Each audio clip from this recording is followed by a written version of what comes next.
ایک حدیث میں ہے کہ جس آدمی کے 4 باتیں ہوں گی، جس شخص کے اندر 4 باتیں ہوں گی، نمبر 1 اس کے پاس مال و دولت کم ہو، مال و دولت اس کے پاس کم، اہل و عیال زیادہ، لیکن وہ صبر سے اور جو کچھ ہے اسی میں اپنا گزارا کرتا ہے، قناعت کرتا ہے، کسی سے بھیک نہیں مانگتا، سفید پوش ہے۔ مال کم ہے، اہل و عیال زیادہ ہے، خرچہ زیادہ ہے، آمدنی کم ہے، لیکن وہ اسی میں اپنا جیسے تیسے گزارا کرتا ہے اور اپنا بھرم رکھتا ہے، اپنی سفید پوشی محفوظ رکھتا ہے، اور خشوع و خضوع سے نماز پڑھتا ہے، اور خشوع و خضوع سے نماز پڑھتا ہے، اور کسی کی غیبت نہیں کرتا، کسی کی غیبت نہیں کرتا۔ ایسا آدمی زیادہ غیبتیں کرتا ہے، وہ غیبت سے بھی اپنے آپ کو بچاتا ہے۔ تو آپ نے فرمایا قیامت میں وہ میں اور وہ اس طرح 2 انگلیوں کے برابر، 2 انگلیوں کی طرح ساتھ ساتھ ہوں گے، جیسے 2 انگلیاں برابر برابر ہیں، کہتے ہیں وہ اور میں دونوں برابر ہوں گے، یعنی وہ میرے بالکل نزدیک ہوگا، جو حضور کے نزدیک ہوگا اس کو تو بیڑا پار ہے۔ اور ایک روایت میں ہے کہ آپ نے فرمایا کہ 2 عمل ایسے ہیں کہ جو میزان عمل میں سب سے زیادہ بھاری ہیں، اور آخرت میں آپ سب جانتے ہیں کہ اعمال کی تول ہوگی، گنتی نہیں ہوگی، تعداد نہیں دیکھی جائے گی کہ کس کی تعداد نیک اعمال کی زیادہ ہے کس کی کم ہے، بلکہ تول ہوگی۔ تول کے اندر کسی کی ایک ہی نیکی سارے گناہوں سے بھاری ہو جائے گی، بخشا جائے گا، کسی کا ایک گناہ اتنا بھاری ہوگا کہ لاکھوں کروڑوں نیکیوں پر بھی وہ بھاری ہوگا، اس کی پکڑ ہو جائے گی، تول ہوگی۔ تو سب سے زیادہ بھاری چیز میزان عمل میں 2 چیزیں ہیں، ایک خاموش رہنا، خاموش رہنے کا مطلب یہ ہے کہ فضول باتیں نہیں کرے، گناہ کی باتیں نہیں کرے، جس میں غیبت کرنا بھی آ گیا، چغلی کرنا بھی آ گیا، جھوٹ بولنا بھی آ گیا، گانا گانا بھی آ گیا۔ خاموش رہتا ہے، بس کام کی بات کرتا ہے، دین کی بات کرتا ہے، دنیا کی جائز بات کرتا ہے، گناہ کی باتیں نہیں کرتا ہے،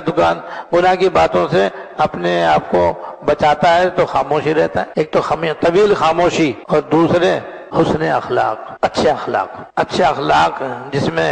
حلم، بردباری، خندہ پیشانی، نرمی اس کے اندر بھری ہوئی ہو، تواضع سے آراستہ ہو، اللہ تعالیٰ کی نعمتوں کا شکر گزار ہو، یہ اچھے اخلاق کہلاتے ہیں۔ تو حسن اخلاق اور طویل خاموشی یہ میزان عمل میں سب سے زیادہ بھاری ہے۔ تو بس طویل خاموشی سے ہمیں علاج کا پتہ چل گیا کہ غیبت سے بچنے کا اور زبان کے دیگر گناہوں سے بچنے کا واحد حل یہ ہے کہ ہم فضول باتیں کرنے کی عادت چھوڑیں۔ یہ ہماری زبان، ہمارے اندر جو بک بک کرنے کی عادت ہے، جہاں بیٹھتے ہیں بس بے تحاشا بولتے رہتے ہیں، اور ادھر کی ادھر کی، کبھی حکومت پہ تبصرہ،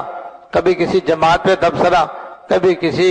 پڑوسی پہ تبصرہ، کبھی کسی ملازم پہ تبصرہ، بس ہر ایک کے وہ کیچڑ اچھالنے کی ہمارے اندر عادت ہے۔ غیبتیں اور برائیاں کرنے کی ہمارے اندر عادت پڑی ہوئی، جہاں بیٹھتے ہیں بس یہی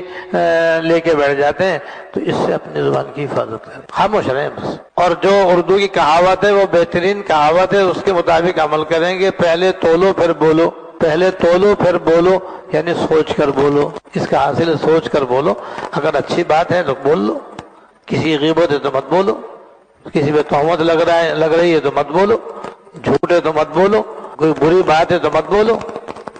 بیکار بات ہے تب بھی مت بولو، کام کی بات ہو تو ضرور بولو، اچھی باتیں ہیں تو بولو ہی بولو،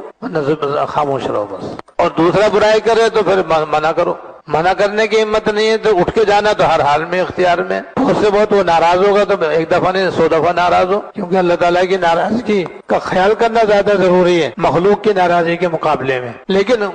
غیبت میں شریک نہ رہو، یہ نہیں کہ بھئی میں نے تو منع کر دیا تھا، مانتے نہیں تو میں کیا کروں، یہ بہانہ چلنے والا نہیں ہے آخرت کے اندر۔ اور اس وجہ سے غیبت گناہ حلال نہیں ہو سکتا، جائز نہیں ہو سکتا، اپنے گھروں میں بھی، اپنے محلوں کے اندر بھی، اپنی مسجدوں کے اندر بھی، مدرسوں کے اندر بھی، بازاروں میں بھی، مارکیٹوں میں بھی، آفسوں میں بھی، دکانوں میں بھی، کارخانوں میں بھی،